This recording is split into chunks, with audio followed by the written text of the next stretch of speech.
আমার মেশের বান্ধবী সে নাকি ফুলকপি খায় না, তার ফুলকপি দেখলেই নাকি গায়ে জ্বর আসে। আর আমি তো তার পেছনে লাগা ছাড়ি না, তাই আমি ডিসাইড করে নিয়েছিলাম তাকে ফুলকপি খাইয়েই ছাড়বো।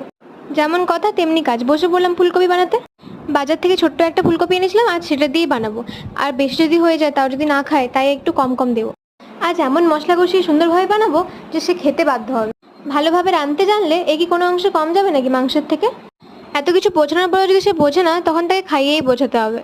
তার ফুড ডেলিভারির বৌদিরা যখনই রান্নাতে ফুলকপি করে, তখনই সে আমাকে দিয়ে যায়, বলে যে তুই খা, আমি খাবো না।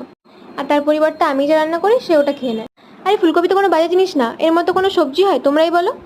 ফুলকপি খেলে যে ভরপুর নিউট্রিয়েন্টস পাওয়া যায়, vitamin C, vitamin K, fibre, antioxidant, এগুলো তো ওভারঅল হেলথের জন্য বেনিফিশিয়াল। আর রোজ রোজ কি মাংস খাওয়া ভালো বলো? কখনো কখনো তো সবজি দিয়েও তা পরিপূর্ণ করতে হয়। যাকগে, আমার রান্না পুরো কমপ্লিট, এবার ওকে যাচ্ছি ভাত দিয়ে জোর করে খাওয়াবো। চলো তাহলে, দেখা হচ্ছে পরের ভিডিওতে।